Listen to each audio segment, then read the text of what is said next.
Your Colorado Springs Switchbacks are in the postseason with their best seeding ever. And they are hosting Oakland Roots this Saturday, 5 p.m. at Widener Field. And I would love to send you to the game. Consider it you came to my door, you rang the doorbell, the radio show doorbell, and you said trick or treat, and I said treat. Here are the treats. 2 tickets to Saturday night's contest. Text Switchbacks and your name to 719-247 1313, and I will hook the 13th texter up with tickets for Saturday's game. Let me get to that text because I had some audio that I wanted to play after I read Tom's text, and now I have it. Shouts to DJ. DJ Michaels came into the studio, and he's like, boom, fixed.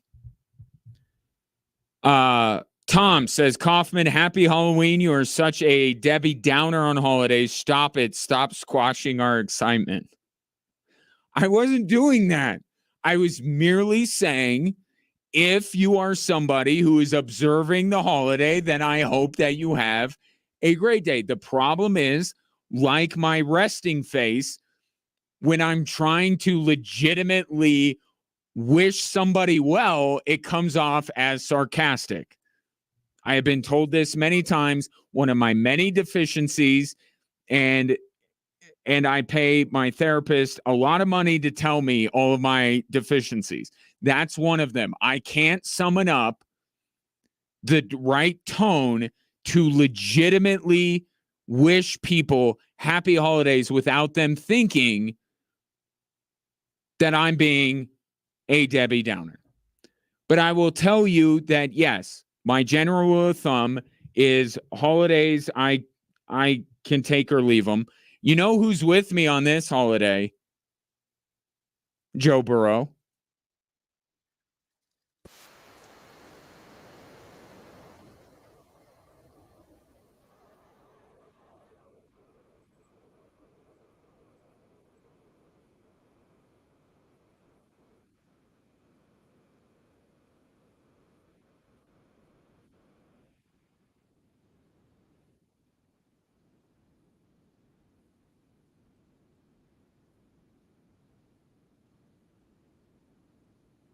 That Joe Burrow and I were just 2 peas in a pod. Joey B, my QB1 for this take. What did I say the other day about Mahomes being the nut? No, Joe Burrow is the best quarterback in the league. Remember when he went to like Fashion Week in some ridiculous outfit over the offseason? Or was it during the preseason? Remember when he bleached his hair? Like, I suppose you could kind of say that you're, sticking it to the establishment a little bit on that. But also at the same time, you went to Fashion Week and you wore an outfit that outside of Fashion Week, you would never wear. So in a way, that was your Halloween, Joe Burrow. That was your Halloween. We don't all observe that Halloween. We don't all observe Fashion Week. And you did. So he does like to get dressed up just to get dressed up. He went to Fashion Week. Ridiculous outfit.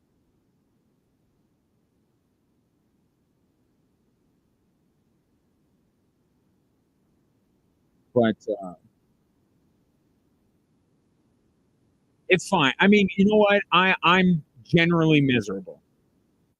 So Tom's onto something. As miserable as I am, you don't want to. In fact, you want to go the opposite way. If you're like, you know what, Ryan, I'm not really doing anything for Halloween either. You need to run right now to the Halloween store and get a costume. Doesn't matter what. Something in your size.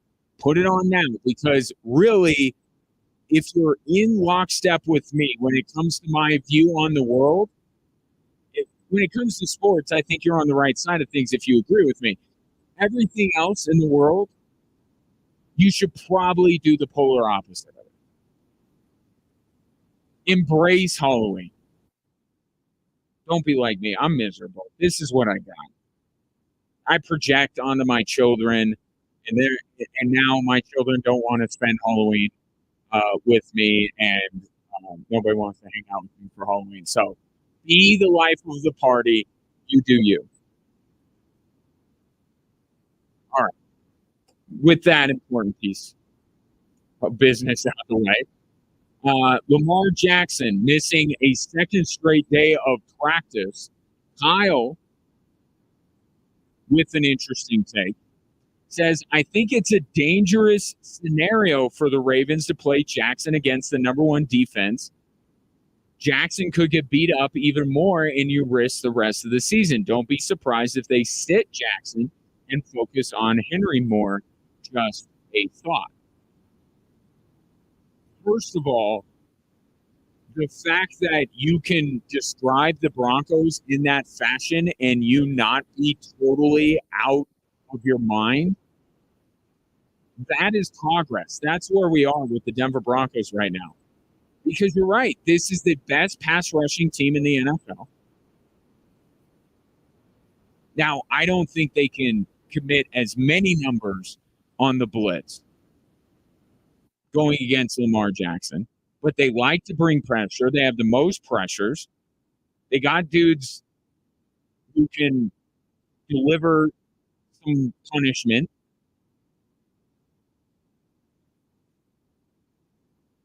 I actually don't think you're that far off. Now, I believe he's going to play. Right? And even though I see what you're saying, I think if even Lamar's 75, 80%, like you put him out there. But your second part of that, I think is the best point, and I think the biggest takeaway out of the Lamar Jackson news over the last couple of days. I would expect the Ravens to lean a little bit more on Derrick Henry, which is hard to do because they've leaned on him a lot this year. But I actually think that would be the practical thing to do. Yes, you have a quarterback that's less than 100%. You can run the ball, run it. You know, the Broncos have been in a situation where as much as they'd like to take the pressure off of Bo Nix, they haven't been able to generate a running game good enough to do that. The Ravens supposedly have, not supposedly, I don't want to make it seem like I don't believe they do. They legitimately have a great running game. But I think that's what you look at for Sunday as you try and figure out Lamar or Derrick Henry, which one do the Broncos need to be a little bit more worried about? I think even more so. I said Derrick Henry from the outset, and now I feel even better about that. I think that the Ravens lean more on Derrick Henry on Sunday, which makes Vance Joseph's plan to take away the run even more important. I expect Lamar to play on Sunday. I still expect him to go out there and make plays. I don't believe that at the current moment in time that we're going to see like Lamar Jackson hobbled out there. I think he's still going to be able to make plays, but if he's dealing with something, if he's a little banged up, give the ball more to the guy that is seemingly indestructible. That'd be a good point. Tucker says, are all these teams just laying down for the Broncos? The fix is in.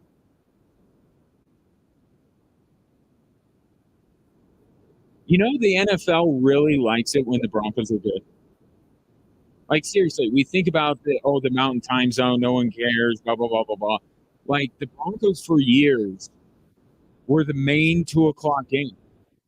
And at the first sign of them being good, They're the number one game on CBS. Like, you almost got to talk about the disrespect that's shown towards the Mountain Time Zone and the Colorado teams for teams that are not in the NFL. In the NFL, these same rules don't apply. We watch all of these teams. We closely follow. We know about as well what's going on in Jacksonville as we do Dallas. Like, it doesn't, there's not as much separation between the classes, if you will, in terms of the darling franchises of the league, the ones that they like the best, the major markets. It doesn't exist the way it does in other sports. The NFL, because of how much territory the Broncos cover, are actually a very good draw for them. And you're seeing it at the first opportunity to focus on them. They're putting them against the Baltimore Ravens, not putting their game against the Baltimore Ravens, I should say. We're giving it the Jim Nantz, Tony Romo treatment. They're making it their showcase game in that window. Games in Baltimore, you can't put it in the right window.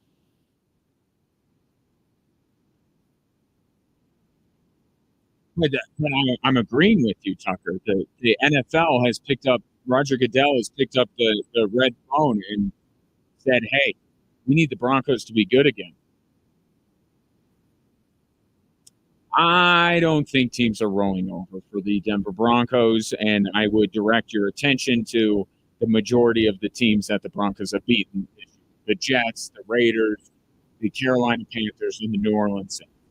I think those teams tried as hard as they possibly could to beat the Denver Broncos. It's just that they're not very good. And that's what makes Sunday so fascinating.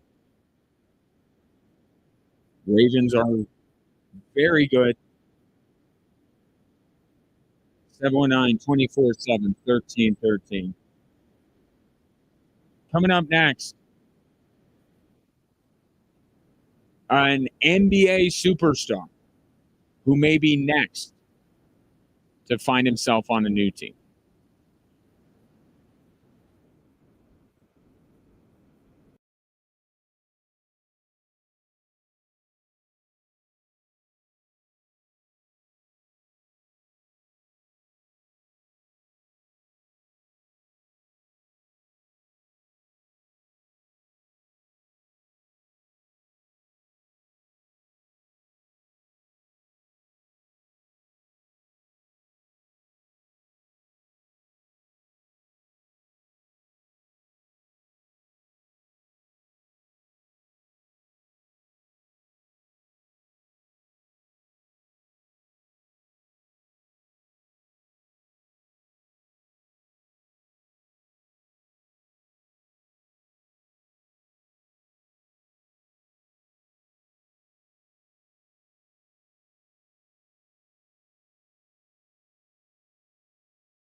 Help us celebrate this Veterans Day by giving our heroic service members a very special salute. Just head to extrasports1300.com and tell us about the veteran in your life. We'll select 5 deserving winners to each win $1,000 in our Veterans Day thank you, sponsored by University of Maryland Global Campus.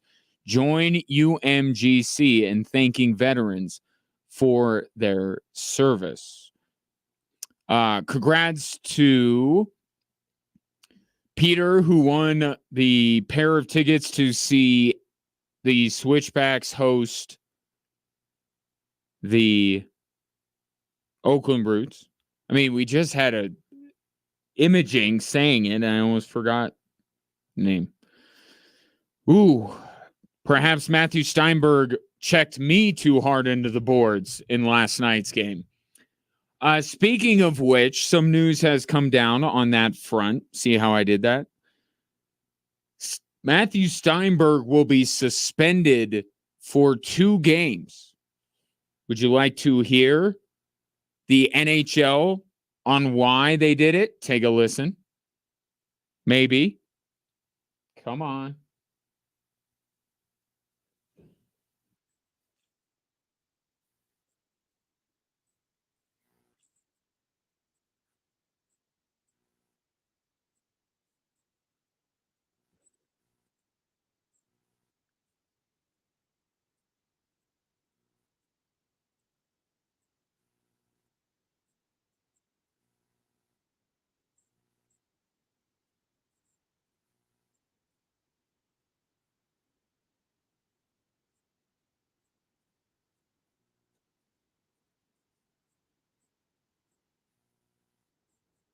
All right.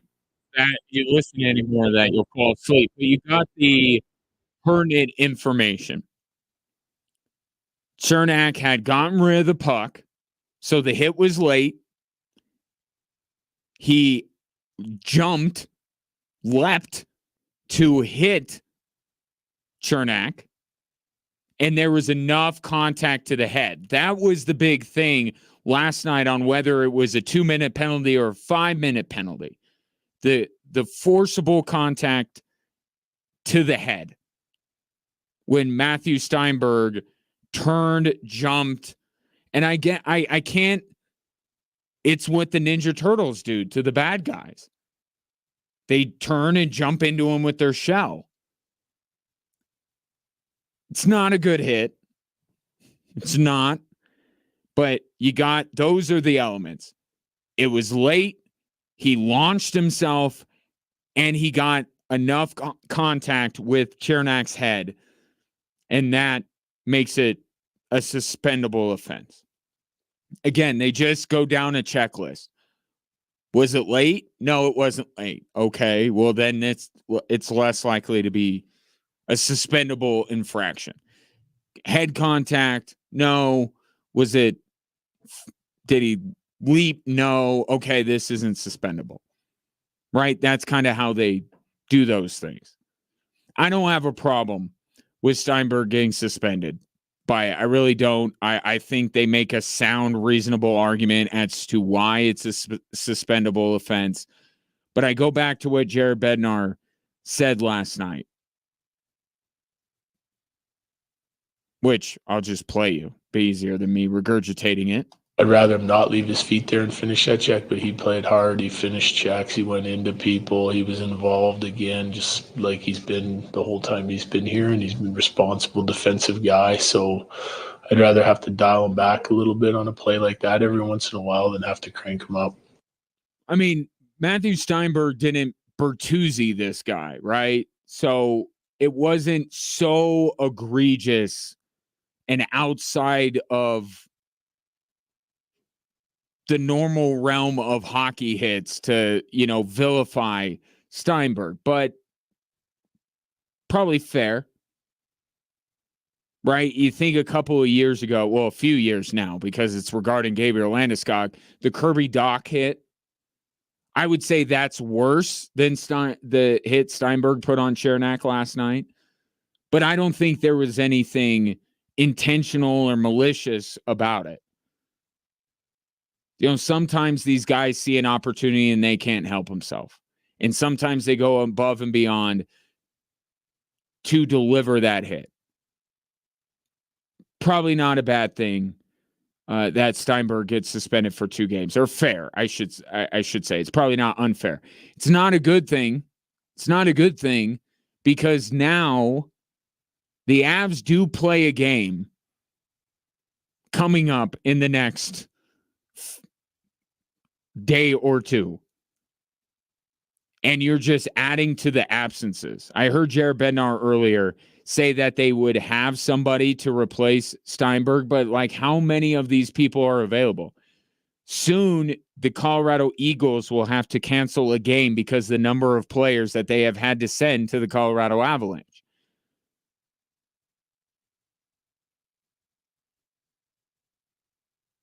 So more moving around of the lines. Probably another player you've never heard of stepping in there.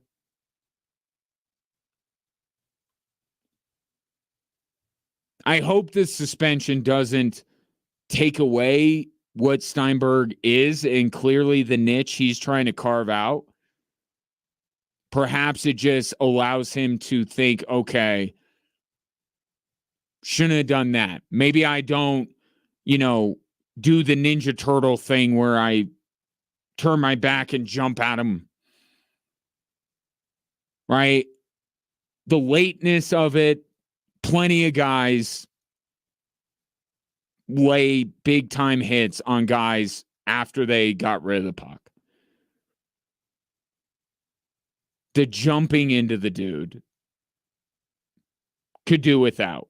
And look, the hit he put on Zacha for Boston, that wasn't suspendable. That was just a good hard hit. Boston didn't like it. They took umbrage. Zadorov went after him, but that wasn't a suspendable hit. And that's providing kind of what you want from this young guy. So just took it too far. Young player, handful of games in the NHL. He'll learn. But another player that the Avs have to replace next time they play a hockey game. So take your thoughts, 709-247-1313 on whether you agree with the NHL's decision to suspend Steinberg for a couple of games. This is what I want to get to before that press release came down from the NHL.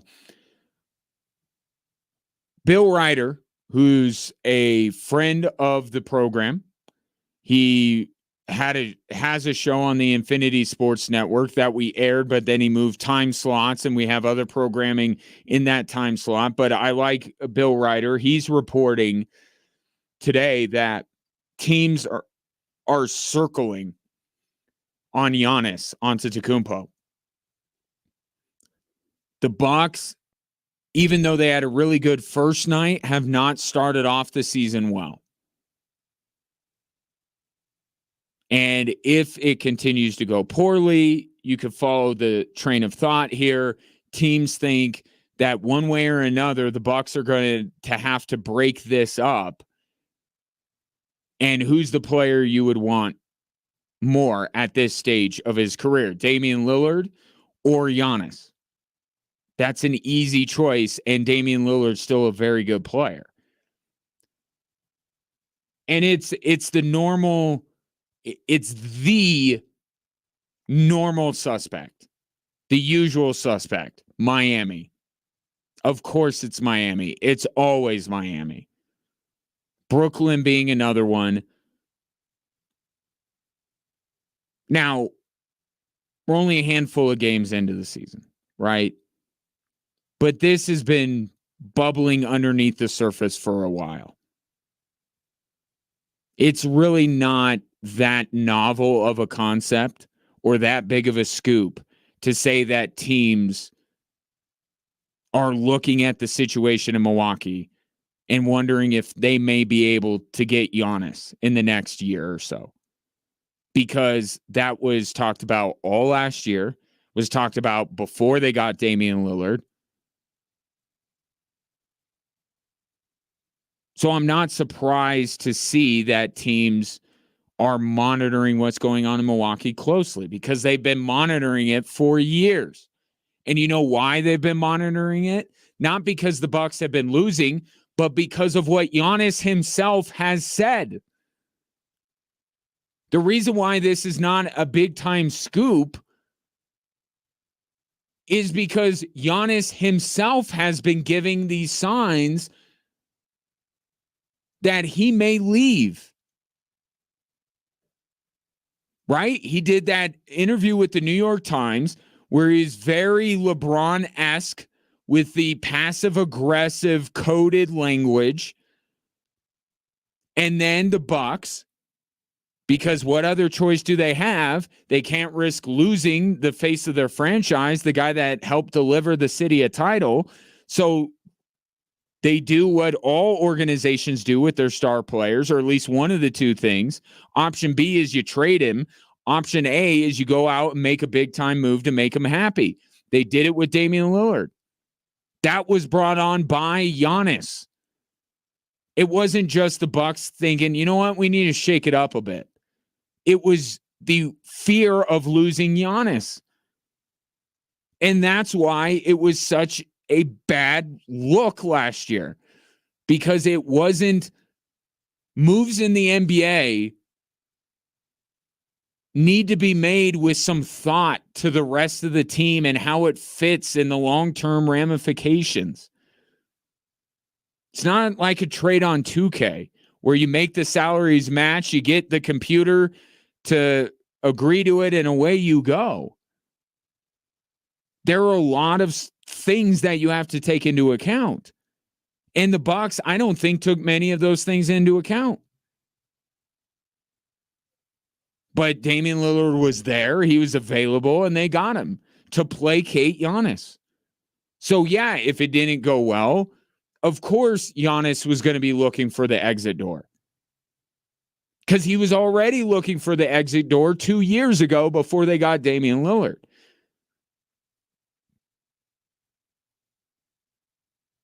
I still think the Dame Giannis thing can work in Milwaukee. But Doc better get this thing going. And I know what he is in the postseason and all that kind of stuff. But the one thing he can do is get his team to the playoffs with a good record. He needs to get this team looking better during the regular season because they didn't for so much of last year. And that was the reason why they fired Doc Rivers' predecessor. They didn't look good enough during the regular season. I don't like how Giannis has been Americanized in this way. And you got to own it. This is an AAU American basketball thing.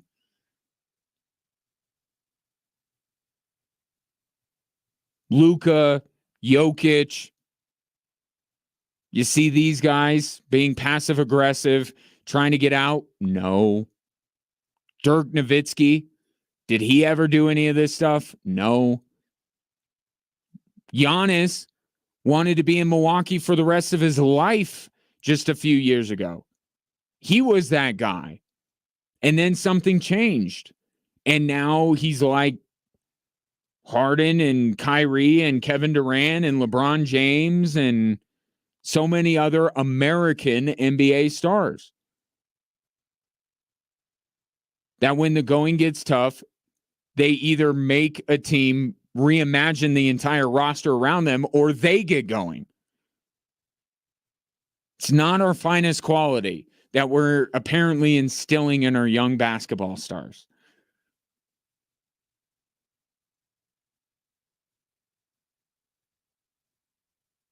But the question I have, though, is if Giannis goes to Miami, how are they going to fit Anthony Edwards under their salary cap? Because he's going to Miami as well, right? Eric Spoelstra is tampering with him all summer long.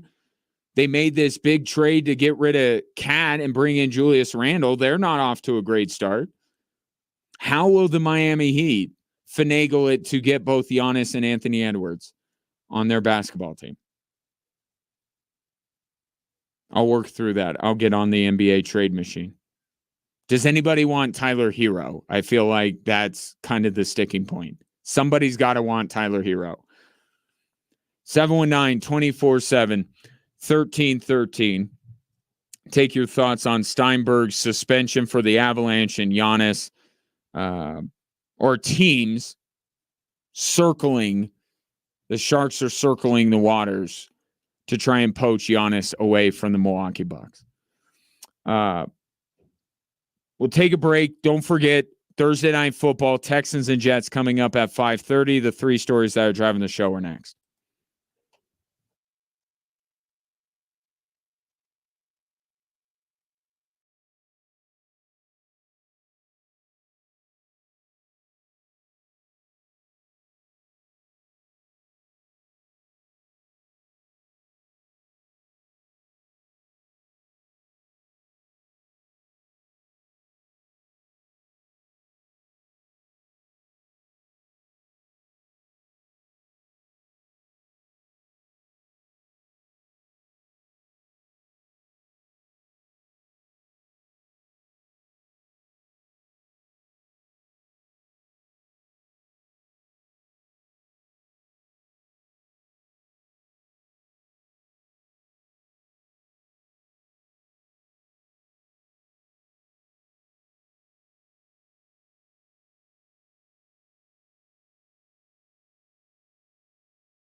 Hello there. Welcome in Drive Time Sports on this Halloween. And yes, a very happy Halloween to you and yours.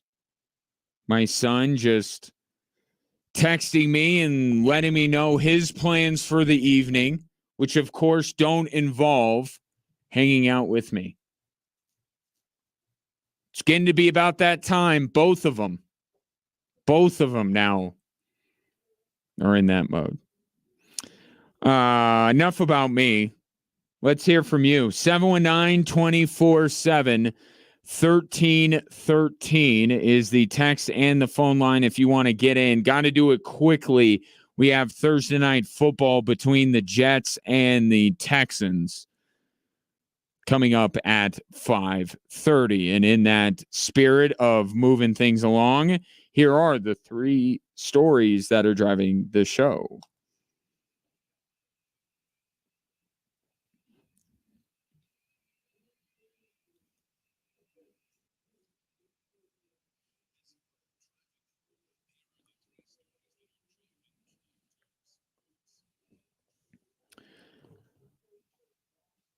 All right, let's start with this for story number one. I think Lamar's going to play.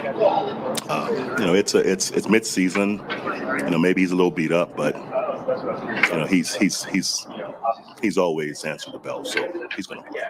That is Baltimore Ravens head coach. Oh no, that's the defensive coordinator of the Broncos speaking with a lot of certainty that Lamar Jackson will play this Sunday against the Denver Broncos. That is, of course, Vance Joseph. Lamar Jackson missing his second consecutive day of practice, which now is due to injuries. Got like a knee and like a back. He's a little bit banged up. But yesterday, we were told by John Harbaugh that he only missed because he was resting. It was a rest day. Now, there are a couple of ailments that have popped up on the injury report. What's about? I do expect Lamar Jackson to play. And even if Lamar Jackson is like 75%, I still take him over about 90% of the quarterbacks in the NFL. Okay. He's got to be really banged up for me to say that the Ravens would be better off not playing him. If he misses tomorrow as well, now the conversation changes a bit. Now these injuries don't just exist. Now they're nagging. Now they're not allowing him to practice for a third consecutive day. So the wiggle room I leave here is if tomorrow Lamar Jackson's still not practicing, then it's going to be, okay, what's going on here? But I still think with the last couple of days, I don't know why John Harbaugh why he couldn't have just said what Lamar was dealing with yesterday instead of saying it today. But coaches, you can't figure them out. So if he's out tomorrow for practice again, then okay. But right now, I still think we're in the area of he's going to play. Just extra precaution is kind of the way I view this. But it just further fortifies my point that I think it starts with Derrick Henry on Sunday. If the Broncos are going to win this game, they got to do something about that mountain of a man. Because I think that's the guy that worries me a little. I don't want to say worries me more. He's the right combination of worries me, but also there's a chance that you can slow him down. And I continue to use the analogy of the Denver Nuggets with Nikola Jokic. Like, yes, you always want to try and slow him down. You're always looking for ways to make him less effective. But in the end, in the back of your mind, whatever he feels like doing, he's probably going to do it. But then you allow Jamal Murray to go off. You don't stop him. Now that's when the Denver Nuggets are nearly unstoppable. Same thing with the Ravens. Lamar's going to do his thing. And good luck trying to slow it down. If you can a little bit, great. But Derrick Henry, as difficult as he is to slow down, I feel like it's been done more recently than slowing down Lamar Jackson. So that's where I start, and that's where Vance Joseph starts. He's talking about taking away the run game. And in this year's version of the Baltimore Ravens, that starts with Derrick Henry. So we'll see what happens tomorrow when it comes to Lamar Jackson's participation at practice.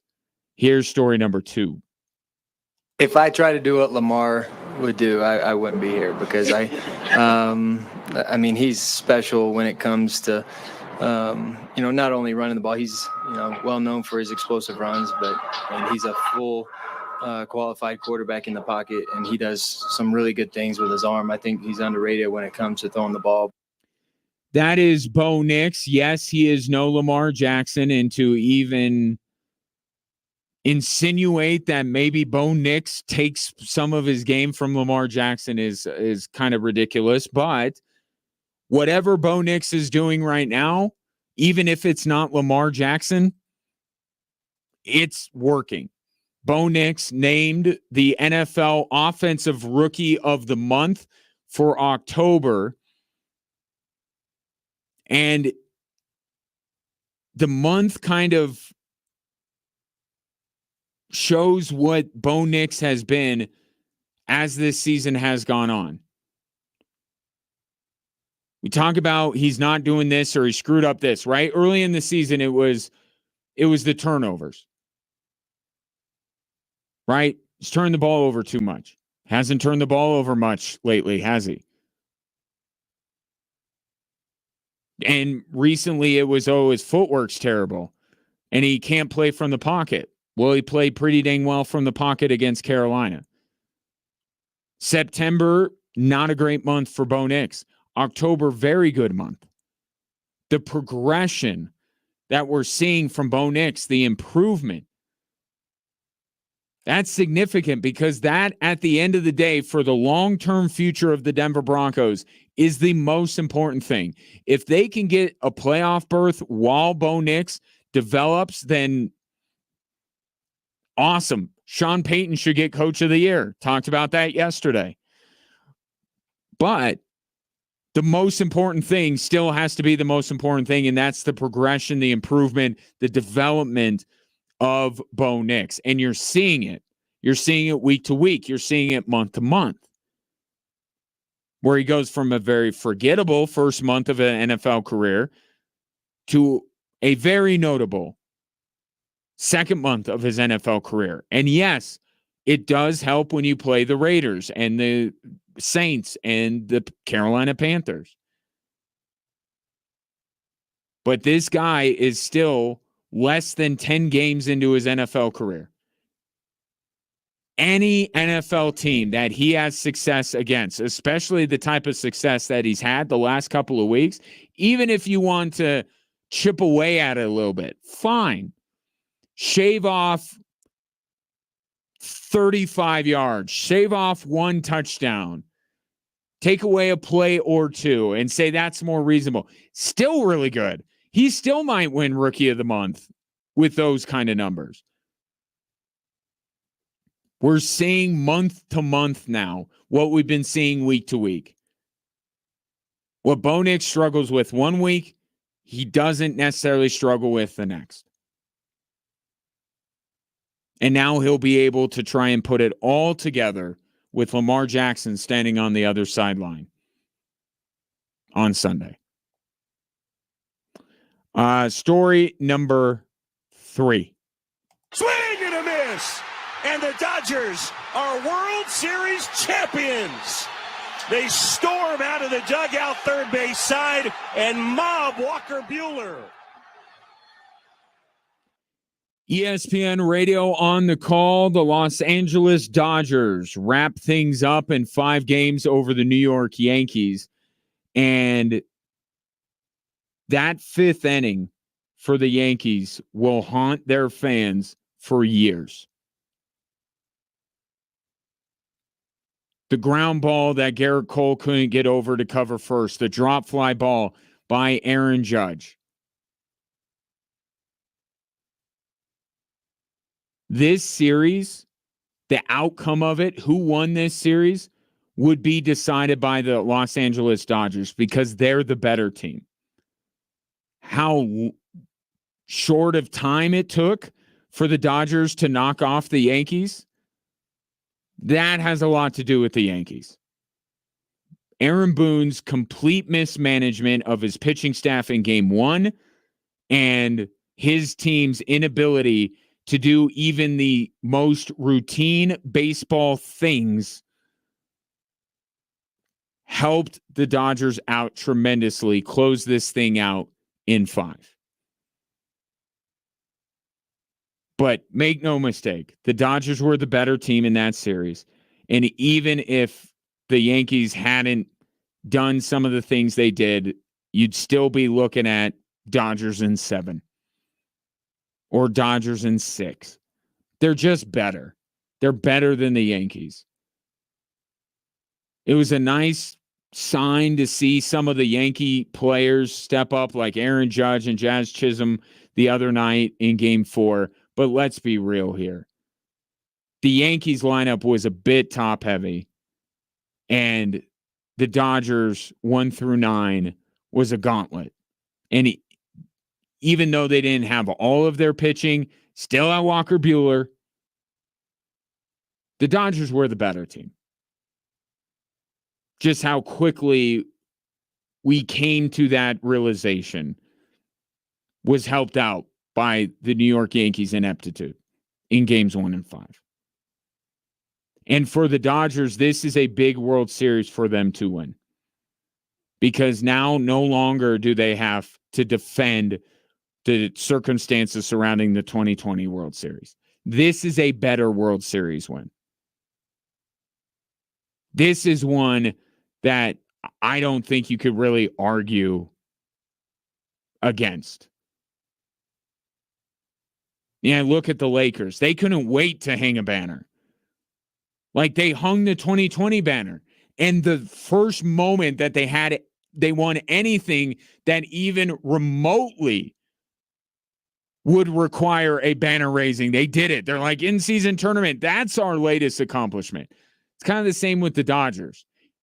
It's good for that franchise to get this one.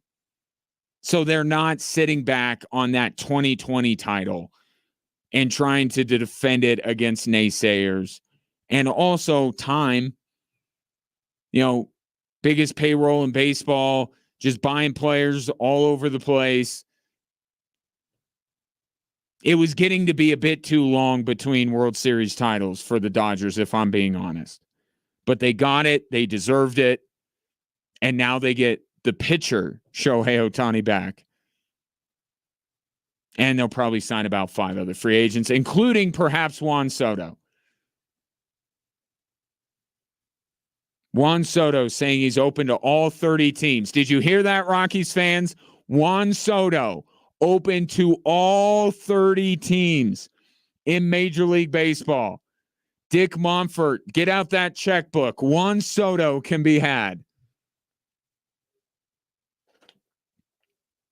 What Juan Soto won't tell you is the fine print that the Rockies have got to pay him $500 million more on top of the $500 million that he's going to get paid by whatever team signs him. In the $500 million might even be too low.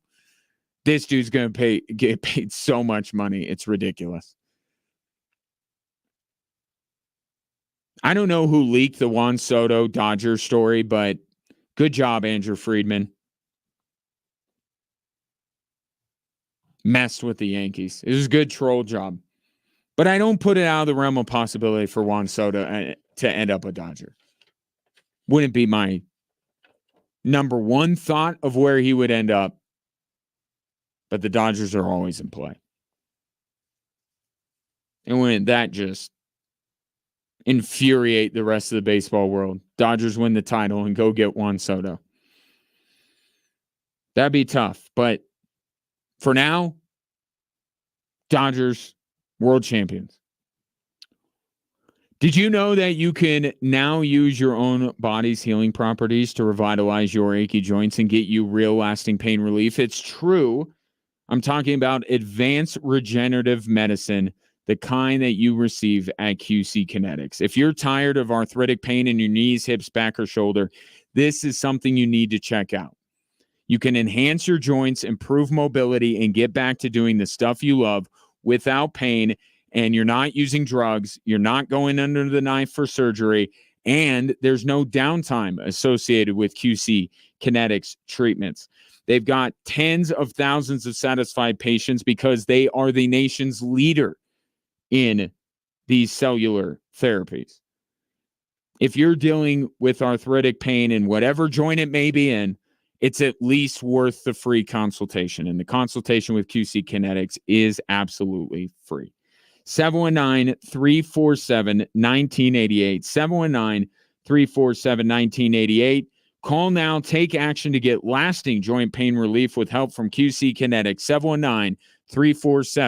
719-347-1988.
Attention football fans, it's time to report for game day at Hooters of Colorado Springs with craveable wings, ice cold beer, plenty of big screen TVs, and the world famous Hooters girls. It's the number one franchise in the league tonight. Catch the fan filler, 10 boneless wings, fries, a dressing, and a drink for only $16.59. Get into Hooters of Colorado Springs for all the football action. Football action tonight of both the collegiate and professional variety. I'm sitting here in the studio, and I look over. ESPN's got a game on, or soon we'll have a game on. It's between Tulane and Charlotte. And I'm watching a player warm up for Charlotte. And his name is Omega Blake. Confirmed by Google. That was not a misprint by the ESPN graphics department. Legitimately, Charlotte has a wide receiver that will play tonight against Tulane named Omega Blake. And I'll take it one step further. As if that's not different enough, it's not spelled the way you think that Omega would be spelled. Omega, generally known as O-M-E-G-A. O-M-E-G-A, right? Omega. No. Omega Blake is O''apostrophe M-E-G-A. Omega Blake. It's an Irish name, Omega. Omega Blake.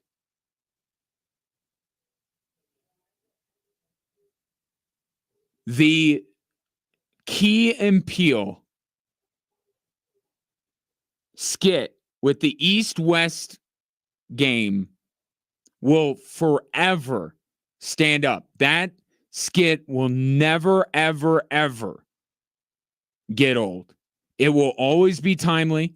It will always be hilarious because every night you tune in to some action or you tune in to some Sun Belt games and you will see somebody like Omega Blake.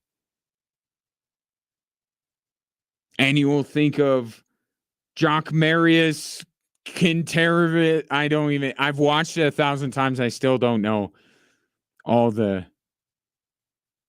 names that they use in there. Omega Blake.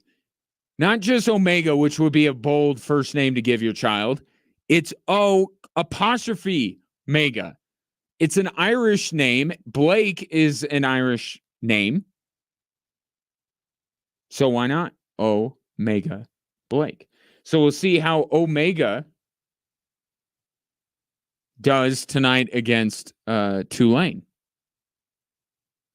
I feel like the Mount West should poach Charlotte from the AAC just to ensure they get Omega Blake for a year.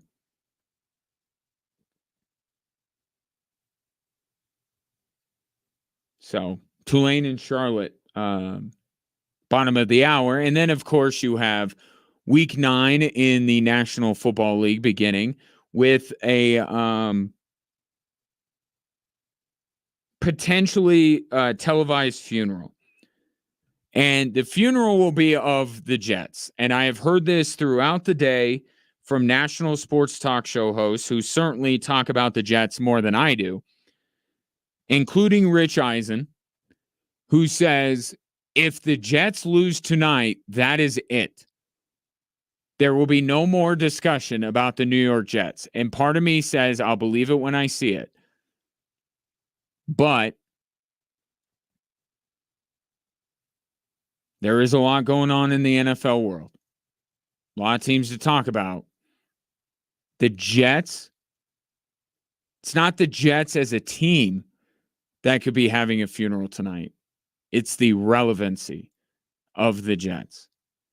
And that, some part of me feels like that is Aaron Rodgers' worst nightmare. Not that his team would be, 2-7 or whatever, and an absolute joke and one of the most grand failed experiments in recent NFL history. They wouldn't be talked about as much. He wouldn't be talked about as much. Nobody would care when he joins Pat McAfee. How are we supposed to operate as a society if we're not glued to our television sets when Aaron Rodgers appears on the Pat McAfee show? The funeral tonight will be of the relevancy of the New York Jets. They're coming to the end of this run of getting so many primetime games. They have an awful record. CJ Stroud and company can bury their relevancy once and for all. We have no other choice. If you want to watch the NFL, you got to watch the Jets tonight. That's the only choice. As long as they were still in primetime television, there's a good chance that they're going to be talked about, that they're going to be watched. But that will come to an end very soon. They got their one Thursday game. I don't see a lot of Jets games getting flexed as the season goes on, at least flexed into the late window. That's what could be on the line tonight. Meanwhile, no Stephon Diggs for the Houston Texans. That kind of went under the radar earlier this week. No Stephon Diggs. Although, to be fair, Stephon Diggs' contributions to the Houston Texans this year have flown a little bit under the radar. So that's what we got, and our coverage starts in just a minute. So that leaves me just enough time to tell you that if you were to partake in the evening's festivities and maybe go with Houston plus 2.5, that Houston getting points this evening, the place where you should go, Circa Sports Colorado app. Best lines, lowest holds, great customer service. It all just adds up to a better experience for you, the better. I've tried a lot of other sports books. I'm telling you, this is the one. Because I play. I don't just take up this introductory offer and then go away. Like I want to have some staying power here. I want to play every week. But if the experience on the app isn't good, then I can't do it. Experience top notch on the Circa Sports Colorado app. So download the app today. Must be 21 years or older or present in Colorado to bet. If you have a gambling problem, call or text 1-800-GAMBLER. It has been my pleasure to serve you. If you are so inclined, I will be on KKTV 11 News tonight at 10 alongside Jessica Mendoza talking more about the Broncos and Ravens. And then I will talk to you tomorrow as well at 3. Enjoy Thursday Night Football.